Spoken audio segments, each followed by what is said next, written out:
There are times in life when we go through difficulties, through hardship, through the storms of life, that it will seem God is not alive or God has abandoned us. I can imagine how the disciples felt in the boat while fighting with the storms and Jesus was asleep.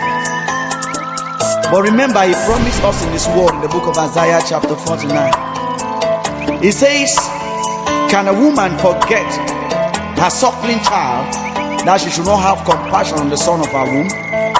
God said, yea, they may forget. Bonjour en ce matin, peuple de Dieu.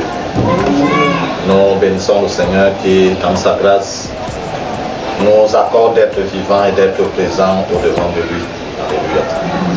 C'est un privilège qu'il nous accorde et de surcroît de lui apporter ainsi le sacrifice de nos lèvres qui confesse son nom. Nous saurions oublier de saluer nos très chers téléspectateurs qui continuent de disposer leur temps à suivre nos messages vidéo. Bien-aimés, comme nous l'avons toujours dit, nous nous répétons tout simplement afin de vous encourager à continuer dans cet élan. Parce que nous croyons que ce temps que vous disposez à Dieu, Dieu va s'en servir pour continuer à œuvrer dans vos vies selon ses plans parfaits et saints. Alléluia. Ce matin, par la grâce du Seigneur, nous voulons prendre le cantique 234 dans les chants de victoire. Quel ami fidèle et tendre nous avons en Jésus-Christ.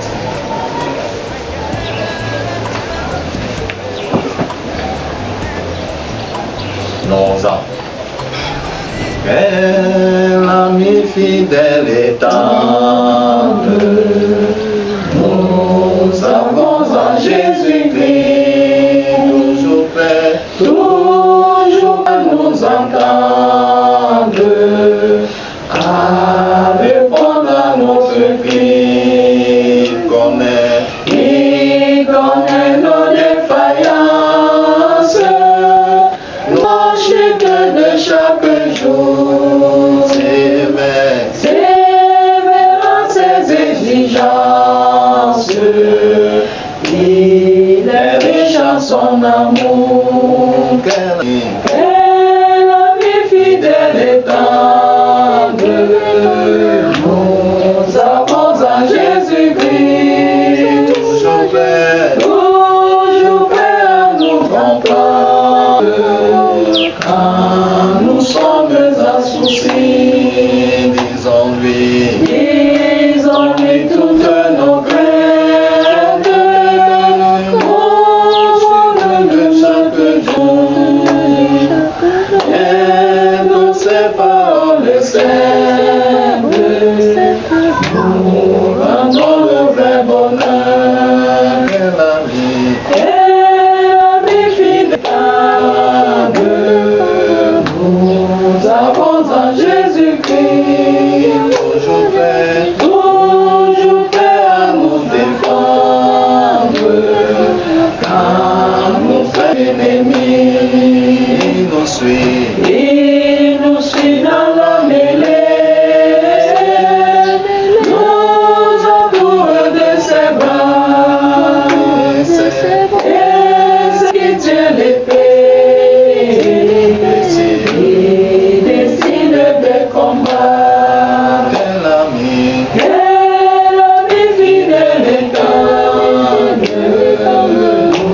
nous en Jésus-Christ, toujours prêt à nous apprendre, avec la confiance sur lui. Si nos voix vraies et sincères, à chercher la sainteté, il écoute nos prières et nous met en liberté. Seigneur, éternel Père de gloire, nous bénissons ton nom, nous élevons ta grandeur, nous te disons merci pour le privilège que tu nous accordes, ô Dieu, d'être vivant et présent devant de toi. Pour ce moment, Seigneur, notre purification dans lequel tu nous conduis. Ô Dieu, dans ta grande bonté, donne-nous, Seigneur, notre roi, un cœur et des oreilles de disciples. Et permets-nous, Seigneur, notre Dieu, de continuer, ô Père éternel, à saisir, Seigneur, notre Dieu, ta parole, comprendre, Seigneur, notre ta volonté, et à vivre, Seigneur, notre Dieu, selon tes voies, pour la gloire de ton Saint-Nom, au nom de Jésus-Christ. Amen. Nous voulons ici prendre rapidement dans le livre de 1 Samuel, au chapitre 13. Nous lirons du verset 8 jusqu'au verset 14.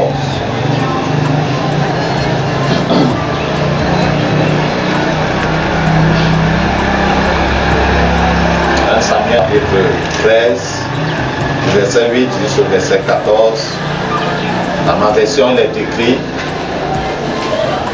Saül attendit 7 jours conformément au délai fixé, mais celui-ci n'arrivait pas à Gilgal et le peuple se dispersait loin de Saül.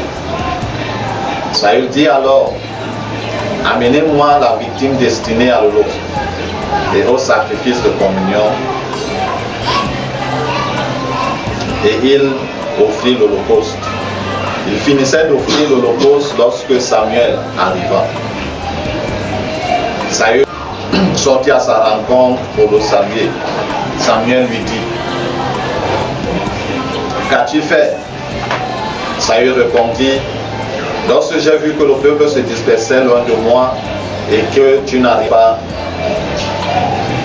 dans le délai fixé et que les Philistins étaient rassemblés à Michmash, je me suis dit: les Philistins vont descendre m'attaquer à Gilgal, et je n'ai pas imploré l'Éternel. C'est pourquoi c'est alors que je me suis fait violence et que j'ai offert l'holocauste. Samuel dit à Saül: Tu t'es comporté de façon stupide. Tu n'as pas respecté le commandement que l'Éternel ton Dieu t'avait donné. L'Éternel aurait affermi pour toujours ton règne sur Israël. Mais maintenant, ton règne ne durera pas. L'Éternel s'est choisi un homme selon son cœur et il l'a destiné à être le chef de son peuple. Cela arrivera parce que tu n'as pas fait ce que l'Éternel t'avait ordonné. Ainsi, bien-aimés, nous continuons à nous étendre sur le thème introduit dernièrement, à savoir l'impatience conduit aux erreurs graves. Alléluia. Et ce passage biblique que nous venons de lire est tout juste la suite de la rencontre que Samuel a eue avec Saül. Lorsqu'on revient un peu plus devant dans le chapitre 10, Saül était parti chez les ânesses de son père qui étaient perdus. Et pendant qu'il cherchait dans le pays des ânesses, il est finalement arrivé auprès de Samuel, ou dans la contrée où habitait Samuel, et son serviteur lui fait comprendre qu'en effet il y a un homme de Dieu dans cette contrée-ci. Allons vers lui, il nous donnera une orientation sur comment trouver les ânesses. Et Saül était inquiet parce qu'il se disait: je n'ai rien pour présenter à Dieu comme son serviteur avait quelque chose en main. Ils sont partis donc. Et arrivé dans la maison de Samuel, Dieu avait averti auparavant Samuel que voici tel bras, et c'est lui que tu voudras comme roi, puisque le peuple réclamait un roi contre les autres nations. C'est ainsi que Samuel a dit de ne plus s'inquiéter par rapport aux ânesses, parce que les ânesses avaient été retrouvées. Alléluia. Et il l'a fait dormir, parce que c'était vers la soirée, il a dormi, et le lendemain, lorsqu'il s'est réveillé, il a demandé, pendant qu'il faisait chemin, que son serviteur s'avance. Le serviteur s'est avancé et lui a dit tout ce que le Seigneur lui avait confié, à savoir qu'il devait être le roi sur Israël. Et il avait ainsi point. Ils se sont séparés. En se séparant, il lui avait donné un délai de 7 jours. Qu'il rentre, après 7 jours, il viendra et de manière officielle, devant tout le peuple, il devait le présenter. C'est ainsi, tel que nous venons de dire, Saül est rentré et il a attendu, bien entendu, 7 jours. Au 7e jour, pressé par l'invasion des Philistins dans le pays, Samuel n'est pas encore là. Les Philistins sont en train d'envahir le pays. Je n'ai pas encore offert l'holocauste ou imploré l'Éternel. Qu'est-ce qu'il faut faire? Et comme il a su bien, ou avec ma version dit, il a dit qu'il sait faire violence pour prendre le sacrifice, l'offrir à Dieu. Pourtant, ce n'était pas son travail. Alléluia. Dieu ne s'est pas fâché parce qu'il a offert le sacrifice. Fâché parce que ce n'était pas son travail de lui offrir le sacrifice. Celui qui devait offrir le sacrifice, c'était Samuel. Alléluia. Et il a offert le sacrifice. Lorsqu'il était en train de finir, c'est vrai, les Philistins avaient déjà franchi la frontière. Ceux qui étaient de l'autre côté de la frontière entre Israël et le pays des Philistins couraient déjà pour rentrer plus à l'intérieur du pays. Mais les Philistins n'étaient pas encore arrivés juste là où Saül était pour offrir, pour le tuer. Je ne sais pas combien de... ou alors le temps de tuer l'animal, de le poser sur l'autel, de l'offrir. Je ne sais pas combien de temps cela a fait. Mais la Bible nous fait comprendre que lorsque Saül finissait d'offrir le sacrifice, Samuel est arrivé. Est-il arrivé en retard? Pas du tout. Est-ce que c'était le 8e jour? Non, il ne lui a pas dit que le 7e jour, à la 9e heure ou à la 15e heure, je vais venir. Il lui a dit le 7e jour. Donc il aurait dû attendre jusqu'à ce que le 7e jour s'achève. Alléluia. Vois ce que l'impatience nous fait, ou nous conduit de faire. Alléluia. Il a offert le sacrifice. Oui. Bon, aux yeux des hommes, on aurait dit que le sacrifice a été agréé, accepté. Et le sacrifice n'a pas été. Sinon, le message qui suit, la suite telle que nous avons lu, n'aurait pas été dit. Alléluia. Si la suite a été dite, c'est parce que ce sacrifice qu'il a offert, bien suivi toutes les formalités physiques. C'est-à-dire, avant d'offrir le sacrifice, il faut l'égorger, il faut enlever telle partie, enlever telle autre partie, enlever telle autre partie, poser sur l'autel telle partie et mettre le feu. Certainement, il a observé tout cela. Mais seulement parce que ce n'était pas lui qui était habilité à offrir ce sacrifice à Dieu, Dieu n'a pas créé le sacrifice. Et cela lui coûte donc par la suite la perte de son. C'est en ce jour-là même qu'il a perdu le règne. C'est vrai, il a continué à régner pendant 40 ans. Alléluia. C'est vrai qu'il a ajouté d'autres fautes par la suite. Mais cette toute première faute qui semble insignifiante. Alléluia. Cette erreur de parcours, bien entendu, lui a coûté très cher. Tout comme nous avons lu la fois dernière. Une erreur de parcours que Sarah a faite. Il fallait quand même que Abraham ait un descendant. Non. Mais depuis lors, jusqu'à nos jours, c'est l'autre descendant, ou alors les enfants de l'autre héritiers, si on peut dire ainsi, qui confrontent les enfants d'Isaac. Ces deux descendants sont opposés jusqu'à nos jours. Si cette erreur de parcours n'avait pas été faite, il n'y aurait pas cette opposition. Alléluia. Nous pouvons voir donc, bien-aimés, jusqu'où est-ce que l'impatience que nous amène. Il avait juste commencé, bon, à régner, mais il devait être présenté de manière officielle, effective devant tout le peuple. Mais l'impatience, quelles que soient les raisons que nous pouvons donner, non, c'est parce qu'il y avait ceci, que j'ai eu à faire ceci.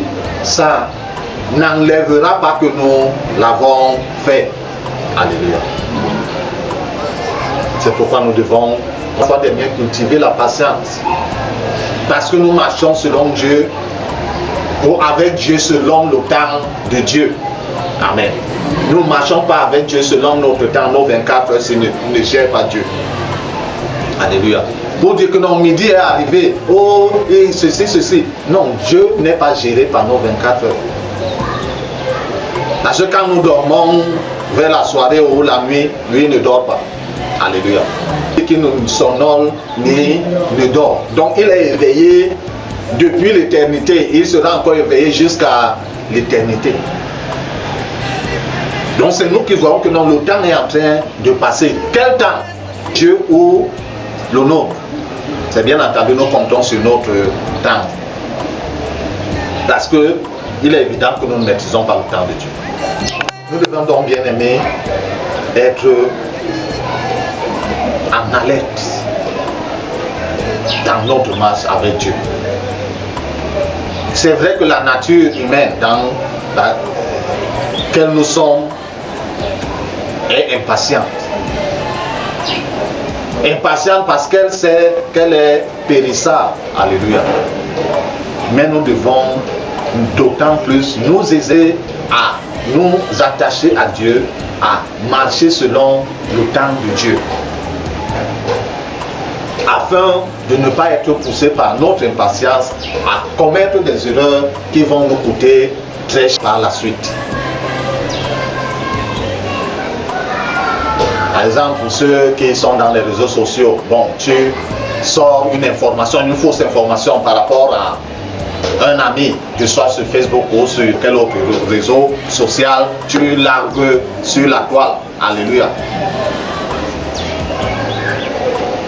Tous les gens qui passent sur la toile voient, suivre cette information, qu'elle soit écrite, qu'elle soit audio ou vidéo, en supposant 50 millions de personnes suivent cette information, qui est pourtant fausse.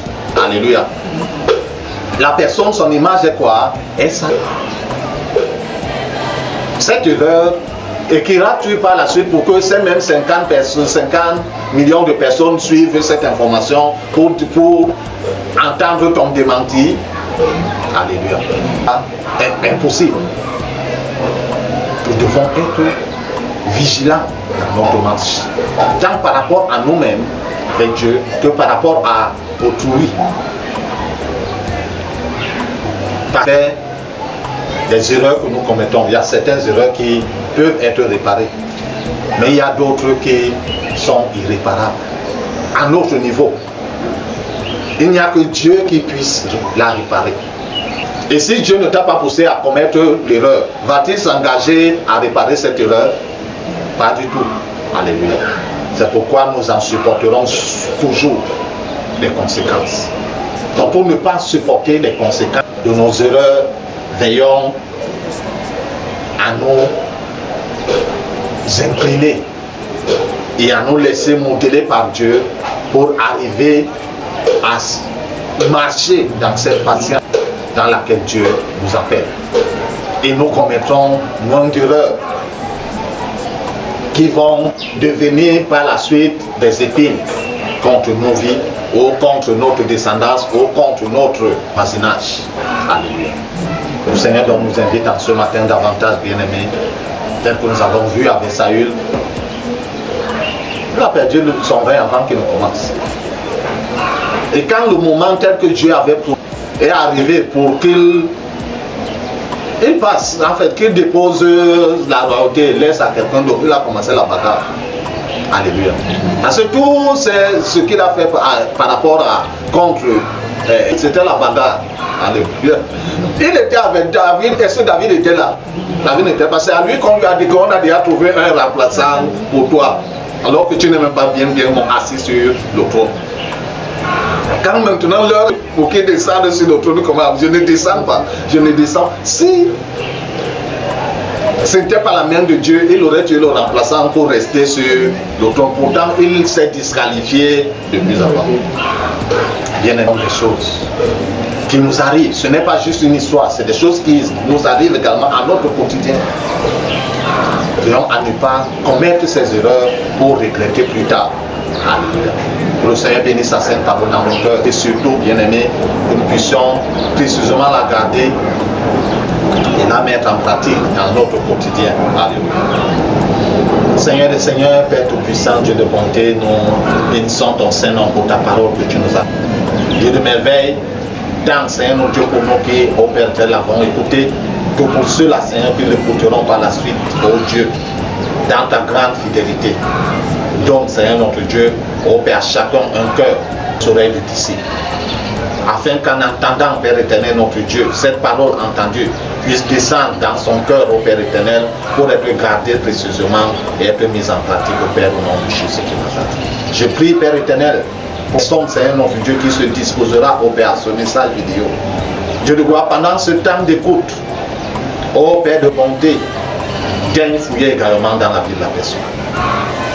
Daigne scanner la vie de cette personne, Seigneur, pour, ô Père éternel, notre Dieu, mettre en nu les œuvres de ton adversaire, qui sait également, Père éternel, notre Dieu, ô révéler l'adversaire de l'homme, pour, Seigneur des Seigneurs, notre Dieu, ô appuyer chacune de ses œuvres, au nom de Jésus-Christ Nazareth. Quel que soit l'aspect, Seigneur, notre Dieu, de la vie de la personne qui a été, Seigneur, notre Dieu, notre roi, envahi, et qui est depuis lors tourmenté, Père éternel, à cause de la main de l'ennemi. Seigneur notre Dieu, étends ta main, Père éternel, pour briser, Seigneur notre Dieu, oh Papa, ces tourments au nom de Jésus qui Nazareth. Étends ta main à la source pour renverser, Seigneur notre Dieu, oh Papa, l'oppression de l'ennemi dans sa vie au nom de Jésus qui Nazareth. Père de merveille et de grâce, quel que soit, Seigneur notre Dieu, notre roi, les obstacles, les blocages qu'il aurait mis, Seigneur Dieu, devant cette personne. Seigneur, que ta main toute puissante, Seigneur, enlève chacun de ces obstacles et de ces blocages au nom de Jésus. Les limites qu'il a placées, Père éternel, pour la vie de cette personne, Seigneur Dieu, notre roi, oh Papa, ne peut pas franchir. Seigneur notre Dieu, notre roi, que ta main toute puissante brise ces limites au nom de Jésus qui Nazareth. Et ouvre, Père éternel, la voie d'avancement dans la vie de cette personne au nom de Jésus qui Nazareth. Dieu de grâce et de bonté, afin de donner à cette personne, Père éternel, notre Dieu, un témoignage nouveau. Seigneur de gloire et de grâce, et Père éternel, notre Dieu, un chemin à suivre, Seigneur, notre Dieu, ta parole. Merci, Seigneur de gloire et de fidélité, parce que tu agis, Seigneur, notre Dieu, pleinement, et selon, Seigneur, notre Dieu, tes perfections divines. Au nom de Jésus-Christ. He has written your name in the palms Your of name his is hand. on his pen. Never abandon He you. can never abandon He you. can never abandon My you. God can never, He can